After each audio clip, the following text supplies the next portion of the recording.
Bismillahirrahmanirrahim. Assalamualaikum warahmatullahi wabarakatuh. Jadi di sini kami akan mempresentasikan pertemuan 4, yaitu membangun kepuasan pelanggan.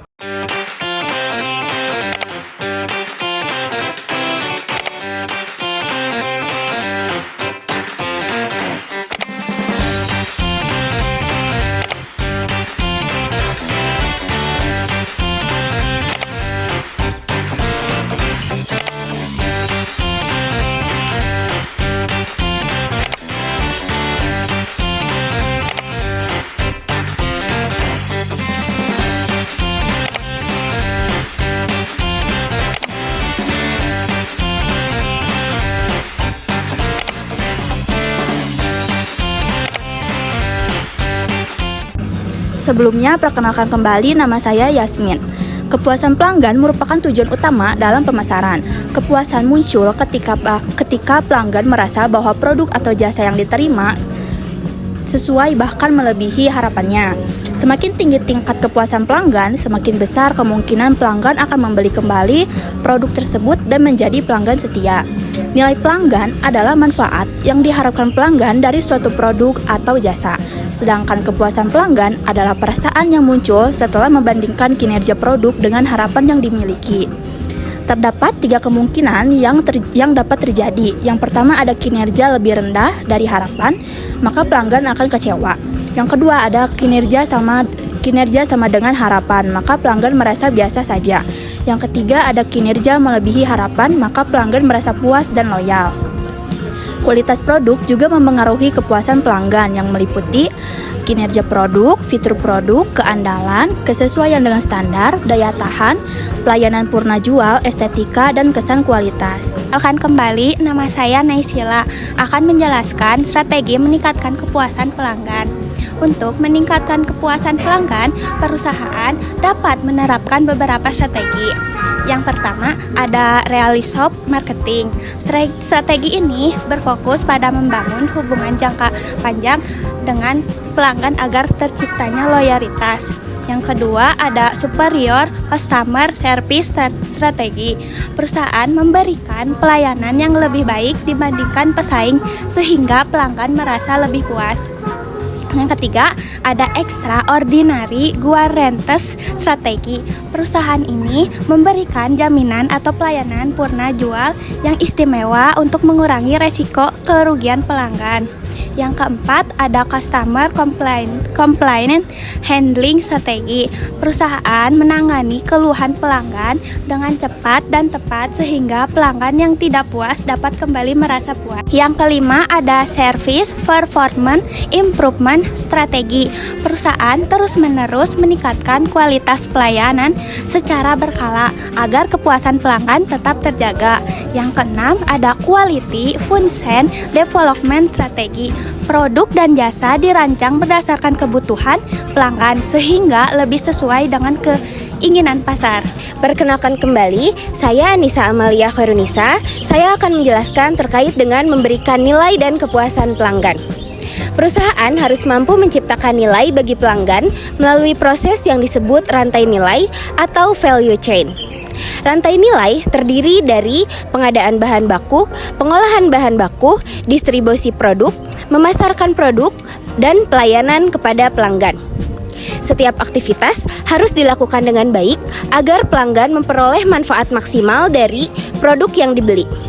Selain itu, terdapat sistem pengantar nilai atau value delivery system, yaitu bagaimana perusahaan menyampaikan nilai tersebut kepada pelanggan melalui pelayanan dan kemudahan akses. Sebelumnya, perkenalkan kembali, nama saya Ditya Putra. Di sini saya akan menjelaskan mengenai mempertahankan pelanggan dalam dunia bisnis. Mempertahankan pelanggan lama lebih menguntungkan dibanding mencari pelanggan baru. Alasannya, yang pertama ada biaya promosi lebih rendah. Selanjutnya ada pelanggan lama sudah mengenal produk. Yang ketiga ada pelanggan loyal dapat menjadi promotor yang merekomendasikan produk kepada orang lain. Keempat, ada pendapatan perusahaan menjadi lebih stabil. Oleh karena itu, perusahaan harus terus menjaga kualitas produk dan pelayanan agar pelanggan tetap setia. Baik, sebelumnya perkenalkan kembali, nama saya Tadeus Tenger. Di sini saya akan menjelaskan customer relationship marketing. adalah upaya perusahaan membangun hubungan yang kuat dengan pelanggan. Dan di sini juga terdapat 5 hubungan pelanggan. Yang pertama dasar atau basic. Perusahaan hanya menjual produk tanpa melakukan kontak lanjutan. Yang kedua ada reaktif atau reaktif. Perusahaan meminta pelanggan untuk menghubungi jika memiliki pertanyaan atau keluhan. Yang ketiga bertanggung jawab atau accountable, yang dimana perusahaan menghubungi pelanggan setelah pembelian untuk mengetahui tingkat kepuasan mereka. Yang keempat itu ada proaktif. Perusahaan secara aktif memberikan informasi, saran, atau penawaran produk baru kepada pelanggan. Yang kelima itu ada kemitraan, yang dimana perusahaan bekerja sama dengan pelanggan dan pelanggan dalam jangka panjang untuk memberikan manfaat yang lebih besar. Semakin tinggi tingkat hubungan yang dibangun, semakin besar peluang pelanggan menjadi loyal. Baik, perkenalkan kembali, nama saya Sandian Akbar. Di sini saya akan menjelaskan implementasi total quality marketing. Total quality marketing menekankan bahwa kualitas harus menjadi tanggung jawab seluruh bagian perusahaan.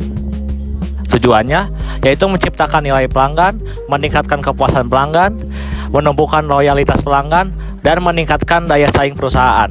Kualitas yang baik tidak hanya berasal dari produk, tetapi juga dari pelayanan, proses kerja, dan hubungan dengan pelanggan. Proses manajemen pemasaran adalah proses yang dilakukan perusahaan untuk mencapai tujuan pemasaran secara efektif dan efisien. Terdapat 5 tahapan utama. Yang pertama, analisis peluang pasar.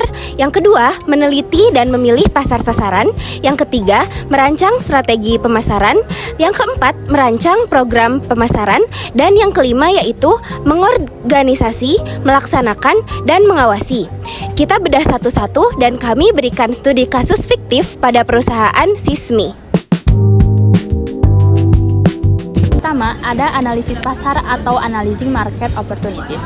Tahap ini dilakukan untuk melihat peluang pasar dan memahami kebutuhan konsumen. Contohnya, perusahaan melakukan riset dan menemukan bahwa banyak mahasiswa, pelajar, pekerja muda mencari tempat makan yang murah, enak, nyaman untuk nongkrong, serta memiliki lokasi strategis dekat kampus dan pusat keramaian. Hasilnya, perusahaan menemukan adanya peluang besar untuk bisnis ini dengan harga konsep terjangkau, rasa berkualitas, dan tempat yang nyaman untuk makan maupun berkumpul. Yang kedua, meneliti dan memilih pasar sasaran, selecting target markets. Perusahaan menentukan siapa target utama konsumen melalui segmentasi, targeting, dan positioning. Segmentasi, mahasiswa, pelajar, dan pekerja usia 17-30 tahun di daerah perkotaan. Targeting, konsumen yang menyukai makanan pedas, harga murah, dan tempat. Makanan yang nyaman untuk nongkrong. Positioning, menanamkan slogan murah, nikmat, nyaman di benak konsumen. Baik, di sini saya akan menjelaskan terkait dengan perbandingan antara Sismi, Migacoan, Wizmi, dan juga Maumi. Di bagian kanan atas ada harga tinggi, rasa enak, tempat kurang strategis dan kurang nyaman. Di bagian kiri atas terdapat harga tinggi, rasa enak, tempat nyaman dan strategis. Di bagian kanan bawah terdapat harga murah, rasa biasa, tempat kurang strategis dan kurang nyaman. Lalu di bagian bawah tengah ada harga murah, rasa enak, tempat kurang strategis, dan kurang nyaman.